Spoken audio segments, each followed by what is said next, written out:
యెషయా గ్రంథం 57వ అధ్యాయం 19వ వచనం చదువుతున్నాం. మార్పు చెందిన బుద్ధి ఎలాంటిది అంటే లేఖనం సెలవిస్తా ఉంది, వారిలో కృతజ్ఞతా బుద్ధి పుట్టించుచు. యెషయా గ్రంథం 57:19, మరియు వారిలో కృతజ్ఞతా బుద్ధి పుట్టించుచు దూరస్తులకును సమీపస్తులకును సమాధానము అని చెప్పి నేనే వారిని స్వస్థపరిచెదనని యెహోవా సెలవిచ్చుచున్నాడు. స్తోత్రం కలుగును గాక. హల్లెలూయా. మరొకసారి హల్లెలూయా. నేను వారిలో ఏ బుద్ధి పుట్టిస్తున్నాను? కృతజ్ఞతా బుద్ధి. అంటే ఇప్పుడు స్వస్థ బుద్ధి ఉన్న వారిలో ఏముంటుంది అంటే కృతజ్ఞత ఉంటుంది. A mind, a heart of gratitude. కృతజ్ఞతాస్తుతులు చెల్లించే అనుభవం. ఎక్కడైతే కృతజ్ఞత ఉండదో అక్కడ సణుగుళ్ళు ఉంటాయి, సంశయాలు ఉంటాయి, మర్మరింగ్ ఉంటుంది, గ్రంబ్లింగ్ ఉంటుంది. కానీ కృతజ్ఞత ఉన్న చోట ఆహ్లాదకరమైన వాతావరణం ఉంటుంది. మీరు ఎప్పుడు థ్యాంక్ఫుల్నెస్ని డెవలప్ చేసుకోండి. జీవితంలో కృతజ్ఞత అనే అనుభవాన్ని డెవలప్ చేసుకోండి. లైఫ్ ఎంత బాగుంటుందో తెలుసా? ఎంత ఆనందంగా ఉంటుందో తెలుసా? నీ భార్య ఒక మంచి కూర వండి టేబుల్ మీద పెట్టినప్పుడు థ్యాంక్ యూ అని చెప్పండి. ఎంత ఆనందపడిపోద్దో నీ భార్య కదా, ఎంత సంతోషపడద్దో.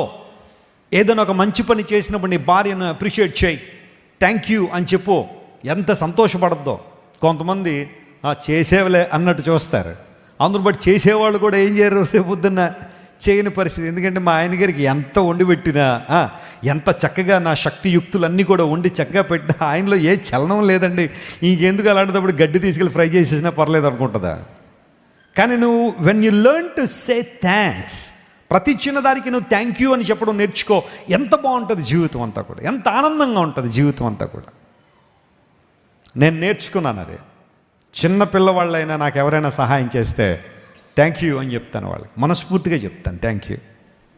ఒకవేళ నేను ఏదన్నా ఇబ్బంది పెట్టానని తెలిస్తే సారీ చెప్పడానికి కూడా సిద్ధమే. I'm sorry my brother, I'm sorry my sister చెప్పడానికి కూడా ఎప్పుడు సంకోచించను నేను. కారణం ఏంటో తెలుసా? ప్రపంచంలో ఈ రెండే చాలా కష్టమైన పదాలు అన్నాడు ఒక ఆయన. మనం చాలా పదాలు పలుకుతాం కానీ ఈ రెండు పలకడం చాలా కష్టం అన్నాడు. ఏంటి అంటే మొట్టమొదటిగా థ్యాంక్ యూ, రెండవది సారీ. సారీ చెప్పడం అంటే మనకి ఎంత కష్టమో తెలియదు, ఏది తప్పు చేసినా కానీ. మా నాన్నగారు సింగపూర్ అనే దేశం 1990లో వెళ్ళారు ఫర్ ది ఫస్ట్ టైం. వెళ్ళినప్పుడు అక్కడ మెట్రో ట్రైన్ ఉంది. ఆ ట్రైన్ ఎక్కుతున్నారు వేరే ప్రాంతానికి వెళ్ళాలని. యూజువల్గా మన ఇండియాలో ట్రైన్ ఎక్కడం అంటే ఎలా ఉంటుంది పరిస్థితి? ఒక్కసారి ట్రైన్ ఆగగానే మొత్తం అందరం ఒకేసారి ఎక్కేయాలనే ప్రయత్నంలో వాళ్ళని వెళ్ళి తోసుకుంటూ లోపలికి వెళ్తూ ఉంటాం. సో మా నాన్నగారు కూడా ఏమో త్వరగా వెళ్ళిపోద్దేమో ట్రైను, ఇది మన దేశం కూడా కాదు, టికెట్ వేస్ట్ అయిపోద్దామని కొంచెం త్వరగా ఎక్కడానికి ప్రయత్నం చేస్తాను. మా నాన్నగారు చెయ్యి వెళ్ళి ఒక ఆమెకి తగిలిందట. తప్పు నాన్నగారిదే. అలా తగలగానే ఆమె నాన్నగారిని చూసి సారీ బ్రదర్ అందట. మా నాన్నగారికి ఏం అర్థం అలా, అరే తప్పు నాదే, నేను చెప్పాలి సారీ. కానీ వెంటనే ఆమె నన్ను తిట్టాల్సింది పోయి ఏం చెప్తుంది అంటే నాలో ఏమన్నా పొరపాటు ఉందేమో, ఈయన వెళ్తుంటే నేనే మధ్యలో వచ్చానేమో అనుకుందో ఏంటో, ఐఎమ్ సారీ బ్రదర్ అని చెప్పగానే మా నాన్నగారికి చాలా చాలా ఆ మాట విన్నప్పుడు ఒక మాటలో కళ్ళం నీళ్ళు వచ్చాయి. ఎంత అద్భుతమైన మనస్తత్వం ఇది. మనమైతే తప్పు మనలో ఉన్న కూడా ఏం చెప్పం మనం. అదే సిచ్యువేషన్ మన దగ్గర జరిగితే చెప్పండి, మనం వెళ్ళి ఇంకోళ్ళు గుద్దేసి తోసేసి అయిపోయిన తర్వాత కూడా మళ్ళీ కళ్ళు కనపడతలేదా, చూసుకోరా అని మళ్ళీ ఎదురుదాడి మనమే చేస్తాం వాళ్ళ మీద కదా. విలువలు లేని జీవితం కొన్నిసార్లు జీవిస్తూ ఉంటాం. పొందుకున్న మేలంతా పొందుకున్న తర్వాత ఎవరి కోసం చేయరు అంటారు కొంతమంది. ఎందుకోసం చేయరు? జాగ్రత్తగా వినండి దేవుని బిడ్డలారా. Learn to be thankful. ఎప్పుడు కృతజ్ఞత కలిగి ఉండు. నీకు కలిగి ఉన్న వాటిని బట్టి దేవుని స్తుతించో. లేని వాటిని బట్టి ఆడవద్దు. ఎప్పుడు కూడా లేని వాటిని బట్టి కృంగిపోయి కలవరపడి ఆరోగ్యాలు పాడు చేసుకోవద్దు. ఉన్న వాటిని బట్టి దేవుని స్తుతించడం నేర్చుకో. లేని వాటిని కూడా దేవుడు ఇస్తాడు నీకు. హల్లెలూయా. అద్భుతాలు నీ జీవితంలో జరుగుతాయి. కృతజ్ఞతా బుద్ధి పుట్టిస్తున్నాను వారిలో. థ్యాంక్స్ గివింగ్ యాటిట్యూడ్ అది ఉన్నప్పుడు దేవుడి కార్యాలు జరుగుతాయి. మన జీవితాల్లో ప్రతిరోజు మనం ఇలా సజీవంగా ఉండగలుగుతున్నామంటే అది కేవలం దేవుని కృప మాత్రమే. కృతజ్ఞత కలిగి ఉందాం. ఎవరైనా మేలు చేశారా జీవితాంతం జ్ఞాపకం పెట్టుకుని కృతజ్ఞత కలిగి ఉండి. కానీ అలాంటి వాళ్ళకి మాత్రం ఎప్పుడు కీడు చేయడానికి ప్రయత్నం చేయొద్దు. మేలు చేసిన వారికి కీడు చేయాలనే ప్రయత్నం చేయొద్దు ఎప్పుడు కూడా. దాన్ని కృతజ్ఞత అన్నారు. చెప్పండి, ఏమన్నారు దాన్ని? కృతజ్ఞత. చాలాసార్లు చెబుతున్నాను, తణుకులో ఒక ఆమె హాస్టల్ వార్డెన్గా పనిచేసేది. పిల్లలు లేరు ఆమెకి. ఒక రోజున చాలామంది హాస్టల్లో ఉండగా 3 పిల్లల్ని తీసుకొచ్చారు. రోడ్డు మీద ఎక్కడో తల్లిదండ్రులు వదిలేసి వెళ్ళిపోతే ఆ 3 తీసుకొచ్చారు. చంటి బిడ్డలను తీసుకొచ్చి హాస్టల్లో వదిలిపెట్టేశారు. తనే తల్లిగా చూసుకుని వారిని పెంచింది. చిన్నప్పటి నుంచి చిన్నపిల్లల్ని పెంచడం అంటే ఎంత కష్టమో మీకు తెలుసు. వారికి కావాల్సిన ఆహారం సమస్తాన్ని సమకూర్చి వారందరినీ చక్కగా సిద్ధపరిచి వారు యవ్వన కాలంలోకి వచ్చారు. ఆ హాస్టల్ యొక్క నిబంధన, యవ్వన కాలంలోకి వచ్చిన తర్వాత వారిని బయటికి పంపించేస్తారు. మీ పని మీరు చేసుకోండి, మీ కాళ్ళ మీద నిలబడండి అని. అమ్మ అమ్మ అని పిలిచిన 3 కూడా సమయం రాగానే హాస్టల్ నుంచి బయటికి వెళ్ళిపోయారు. ఈమె కూడా హాస్టల్ వార్డెన్గా రిటైర్డ్ అయిపోయింది.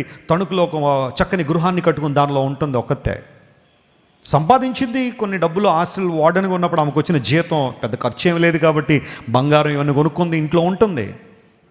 ఆ పిల్లలు ఆయా సందర్భాల్లో రావడం మొదలుపెట్టారు ఇంటికి. అమ్మ అమ్మ అని వస్తూ ఉంటే చికెన్ మటన్ వండి పెట్టేది వాళ్ళకి. మళ్ళీ తమ దారిని తాము వెళ్ళిపోయేవారు. ఒక రాత్రి వచ్చారు, అమ్మ కొంచెం చికెన్ తినాలని ఉంది, నీ చేత్తో వండి పెట్టు అంటే అప్పటికప్పుడు చికెన్ తెప్పించి చక్కగా వండి పెట్టి పిల్లలకి ఇచ్చింది. అమ్మ ఈరోజు ఇక్కడే పడుకుంటాం, మాకు రేపు ఉదయం వెళ్ళే పని ఉంది, ఇక్కడే ఉంటామంటే సరేనా ఉండండిరా, ఇది మీ ఇల్లే కదరా అంది. 3 ఉన్నారు. మార్నింగ్ లేచి ఆ 3 వెళ్ళిపోయారు. యూజువల్గా 8 గంటలకల్లా బయటకు వచ్చి అన్ని పనులు చేసుకున్నామే. ఆ రోజు రావట్లేదు. ఇరుగు పొరుగు వారికి అనుమానం వచ్చింది, ఎందుకు బయటకు రాలేదని కిటికీలోని చూస్తే షీ వాజ్ బ్రూటల్లీ కిల్డ్. ఎంత భయంకరంగా హతమార్చబడిందంటే శరీరం నిండా గాయాలే, కత్తి పోట్లు ఎక్కడ పడితే అక్కడ. ఇంత వికృతంగా ఎవరు పొడి చేస్తారు ఈమెను అని అందరూ ఆశ్చర్యపోయినప్పుడు పోలీసు వారు వచ్చారు, క్లూస్ టీమ్స్ వచ్చాయి.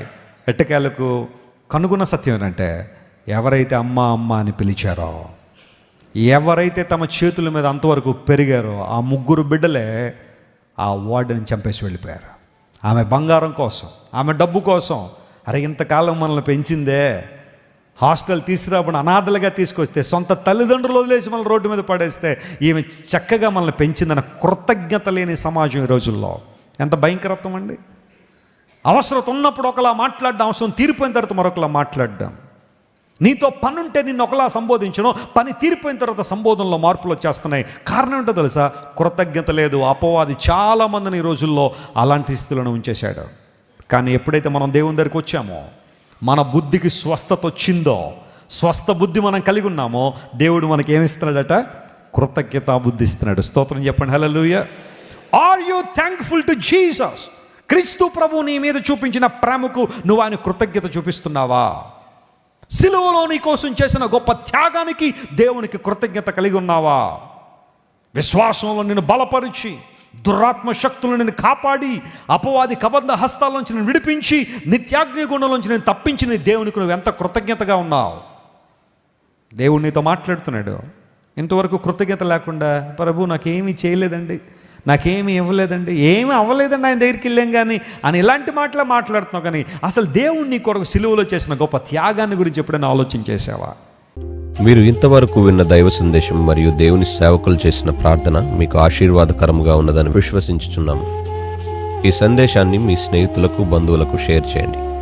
మీకు ఏదైనా ప్రార్థన అవసరత ఉన్నచో మా ఫోన్ నంబర్లకు కాల్ చేయండి. దేవుడు మిమ్మల్ని ప్రేరేపిస్తే విశ్వాసంతో సాగుచున్న ఈ పరిచర్యను ప్రోత్సహించండి.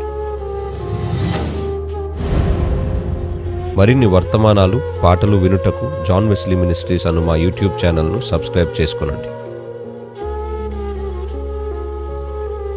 ప్రభువైన యేసుక్రీస్తు కృప మీకు తోడైండును గాక.